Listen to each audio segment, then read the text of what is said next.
Ryan, let's go to the matchup of the Notre Dame defense against the Navy offense. This is going to be a very intriguing matchup. Navy is running for a lot of yards, nationally speaking, but they're well behind where they used to be. And if you look at the other metrics of it, you can see that they're not a really good rushing attack. Now, to make matters worse, their starting quarterback, Ty Lavate, is not going to play. He is going to miss. He's out for the year. So they're going to be playing with their backup quarterback, who has been Xavier Arline, who's actually kind of decent runner, Ryan. I mean, he's actually had some pretty good production. He's coming off of 12 carries for 87 yards against Cincinnati. I will say this: he's not as I would say masterful with the option as the starter was, but I'd say he's a more dynamic athlete than the starter was. So I think he presents a little bit more opportunities that way. And he's going to be making, I believe, his third start in a row against Notre Dame. So, that should help him. But if you look at his last 3 games, he was thrust into the lineup. I believe that Ty got hurt against Houston, if I remember correctly, Ryan. And that kid was thrust into the game then. So he's basically played 2.5 games, but he's run for 172 yards in his last 3 games. He's ran for 141 in his last 2 games. That puts you on pace for over 800 yards in a regular season. That's good production from the Navy quarterback, not great production. So you look at that and you say, okay, they're going to run the ball. They're going to try to get their numbers, but this is not the kind of team you look at, Ryan, and say they don't present you with the same dangers that they've had in the past. And I think a big problem is they're not real great at running back, but the bigger problem, their fullback production leaves a lot to be desired. Their starting fullback, Anton Hall, averages 3.3 yards per carry. Their other fullback, Daba Fofana, averages, let's see here, where'd he go? I just had him there. Where did I put him? Let's see here. Their other fullback, let's see here. Logan Point is also in that mix. He is at 138 yards in the season, 4.2 yards per carry. They're just not a real Ryan, they're just not a real great rushing team. I'm sorry, Daba is a slot back, or he's their fullback. He averages 3. He's their starting fullback, excuse me. He averages 3.6 yards per carry. He's their leading rusher, but 3.6 yards per carry. We were talking the other day about that really good 2015 team that they had, and their starting fullback that year, Chris Swain, was a 4.9 yards per carry.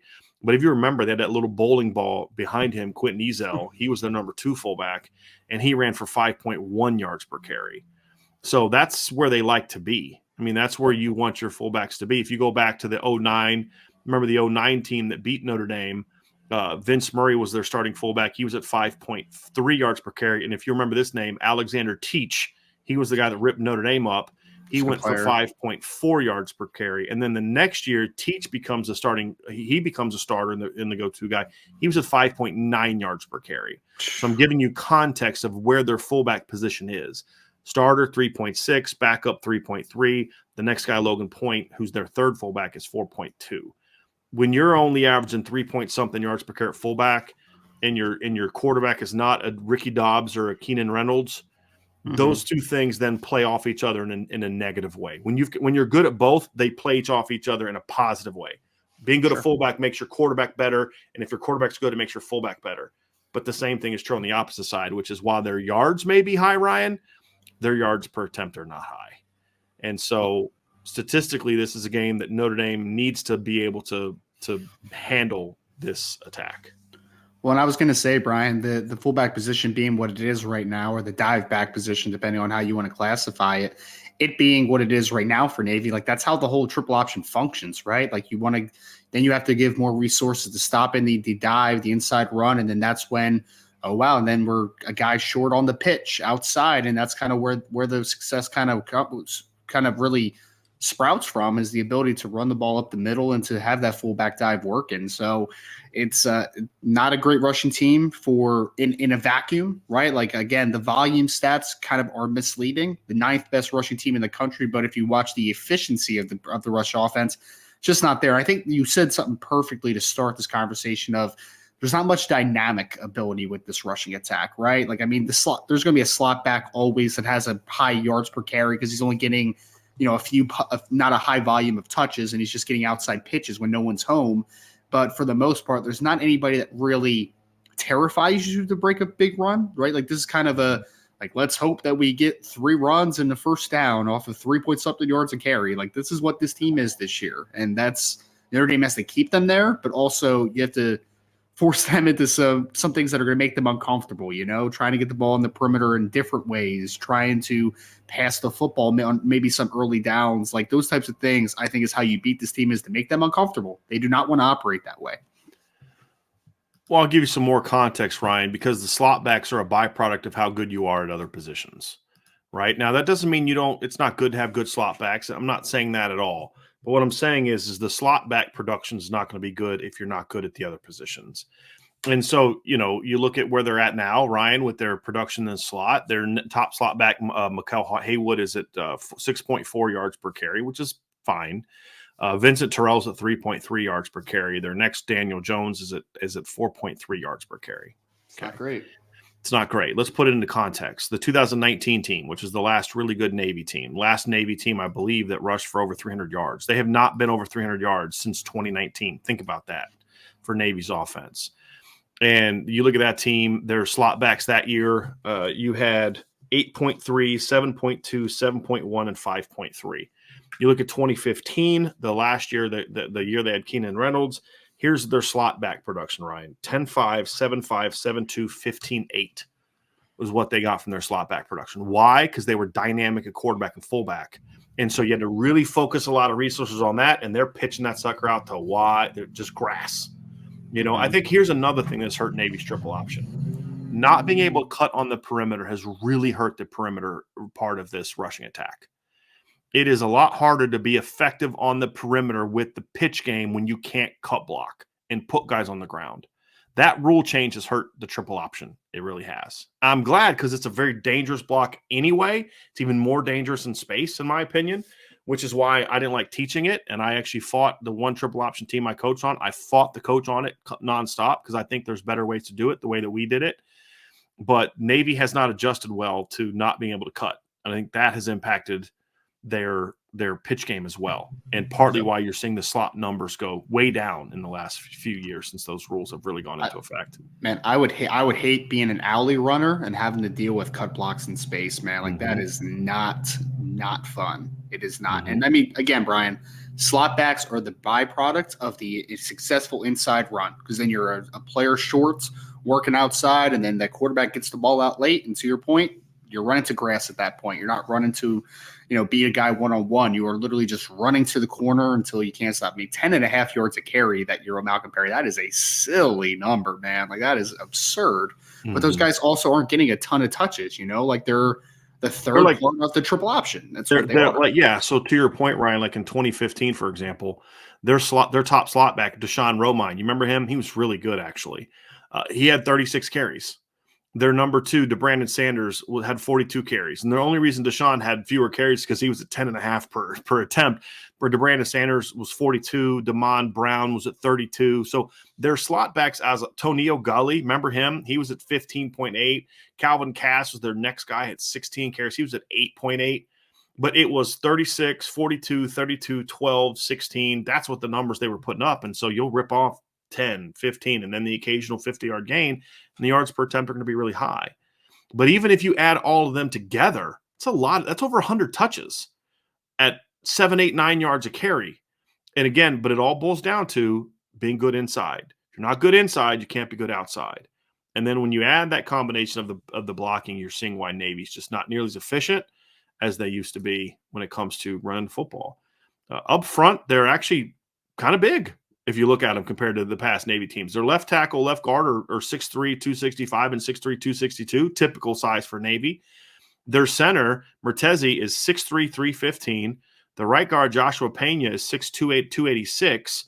And the right tackle, Kip Franklin, is 6'1", 306. So size-wise, they actually have a little bit of beef compared to past years. They're not as long as they've been. If you remember in 15, I think it was, they had like a pair of 6'5" offensive tackles that were like 280 each. They were really good football players. That's the other area. They're just not as good up front as they used to have been. They're just not the same program that they used to be. But they're still dangerous if you're undisciplined, and that's going to be the key for Notre Dame. Without a doubt. Let's go to the other side of the ball. This is going to be the Notre Dame. Let's see here. This is actually not the number that I wanted. Let's go here. This is the Notre Dame rush defense against the Navy. Actually, no, we're on the other side of the ball. Man, I'm having one of those days, Ryan. Let's go to the pass game. Mm-hmm. Navy always has weird pass stats, Ryan. They're always going to rank near the bottom of the country in yards per game. They're always going to rank near the bottom of the country in touchdowns. They're always going to rank in the bottom of the country in in completion percentage. They're always going to rank pretty high in yards per completion and yards per attempt. And this year is really no different. They actually have some decent pass catchers, right? It's just they don't have guys that can really throw the ball. And that's something that I think really helps them. Our line and Ty, neither one of them throw the ball very well. Mm-hmm. And so there's not that's something that kills them. They actually have I don't know if you agree with this, right? I actually think they have decent pass catchers, like for Navy. Yeah. I actually have decent pass catchers this year. They just they don't have anybody throwing the ball. They really don't. And you've got to make sure that continues in this game, Ryan.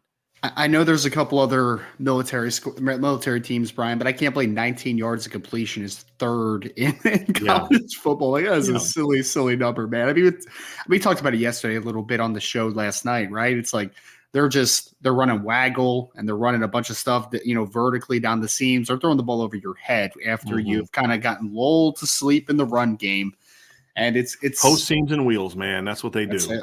Post seams and wheels. I mean, that's really what it boils down to for them. It really and their efficiency is never going to be high either, because, like you said, the completion percentage is never going to be high, and all that type of situation. So this is one thing though where Notre Dame's secondary does need to be disciplined, right? Yes. Like they need to be. You need to be. You can't, if you're a safety against this defense that's going to run the alley, you have to be take a nice read step to make sure, because you're still a pass first football player if you're in the secondary, right? So don't get too antsy. Don't get too, hamstrung on trying to make a play in the run game, because if you do make a mistake and you do get lulled to sleep, Navy does have a chance to create a couple big plays. Notre Dame obviously has the better talent outside, inside, everywhere from a passing game perspective, but they need to be consistent in their approach against the triple option, because this is where, one bad step, one false step, and then that's where a big play happens. Absolutely. Ryan, just to follow up on your comment earlier, the Navy is number 3. The number 1 team in the country in yards per completion is Air Force at 22.3. Okay. Number 2 is Army at 22.0. So, yes. Nice. And then the next closest, Navy's at 19. The next closest is North Texas at 16.1. And the next closest after that is Tennessee at 15. So you get away from the triple option, and there's a big drop off between those teams and everybody else. So it's just the nature of the offense. They're always going to be there. Doesn't mean that they're dangerous, because some years they have that high yards, and they're just not dangerous. And that's the thing is if you play disciplined, this Navy team is not dangerous throwing the football. In past years, they have been, because they've had quarterbacks and throw it over your head, and receivers can go make plays. Like Jameer Tillman could outplay you for the football. Yeah.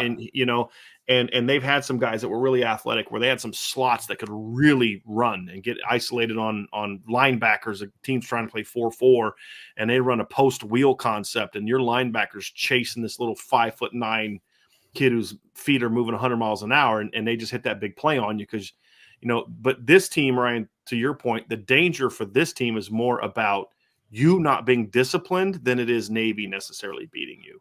Yes, and that's the key.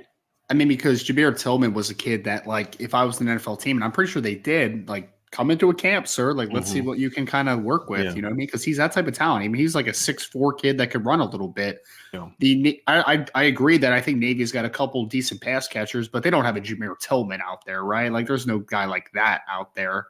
But I mean, at the end of the day, man, this could be the difference between having a great game defensively or having a game that you kind of just shake your head about a little bit if you give up a couple long plays off of the play action or off of the waggle and all that type of stuff. So this is going to test Notre Dame from a discipline perspective. This is going to test Notre Dame from a just consistency perspective. And you have to be able to just kind of maintain your discipline, because Navy will take a shot at some point in this game. Like, there's no doubt about that.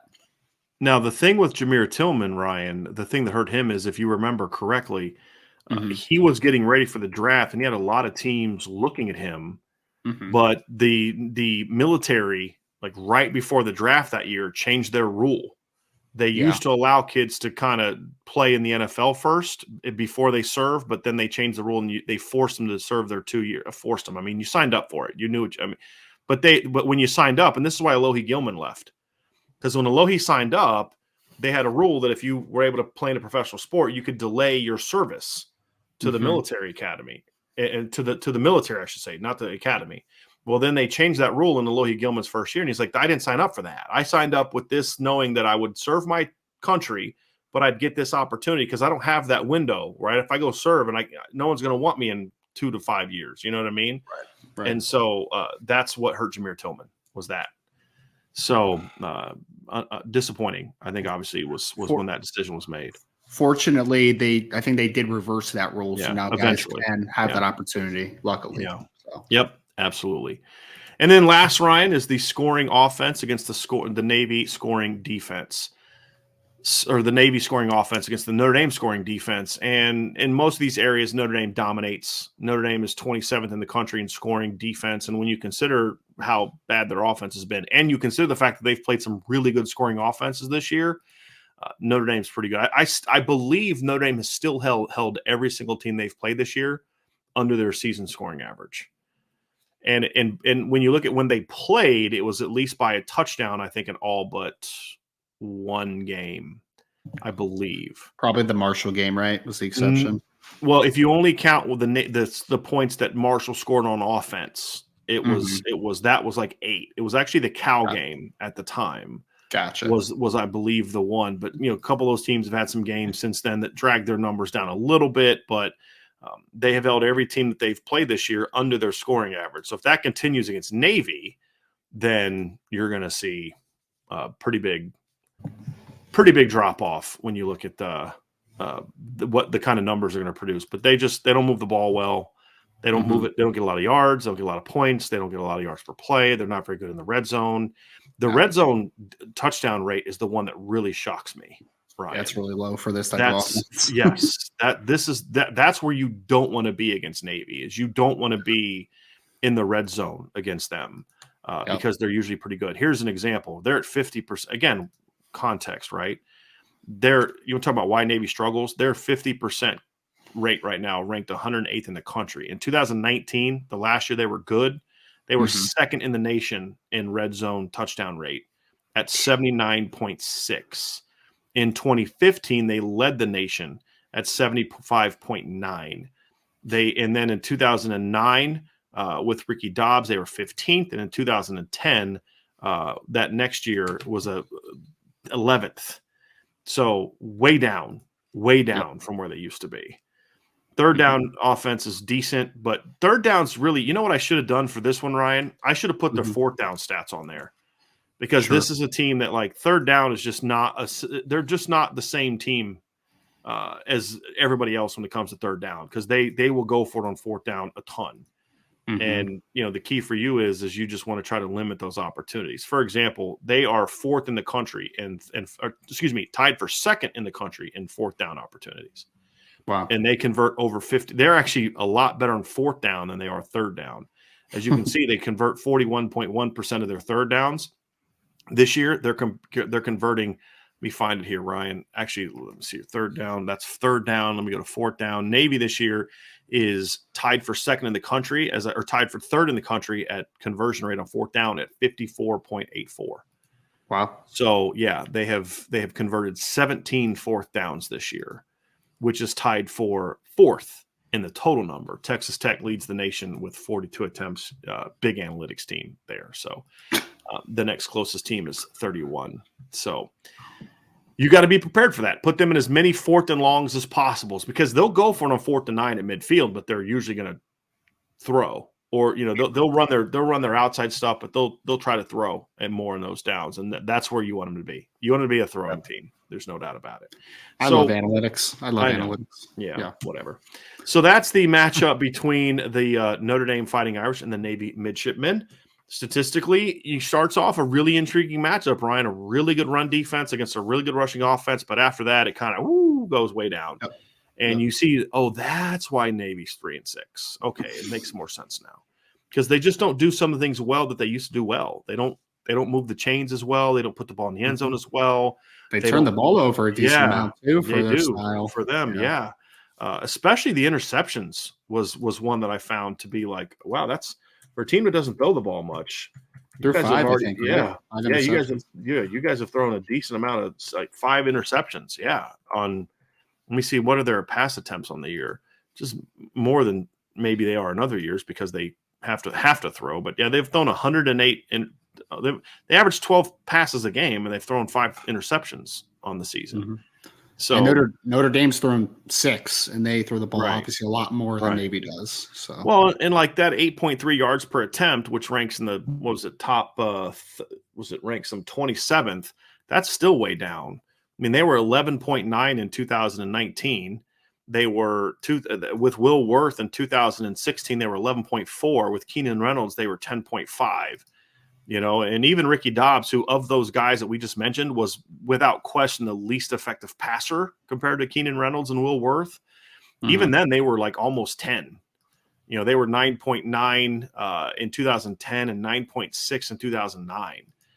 So, I mean, they've really taken a step back when it comes to throwing the football, and it's kind of disappointing to see because I don't know, I've always kind of felt I wanted Navy to be successful, other than when they played Notre Dame, sure. But they're not good.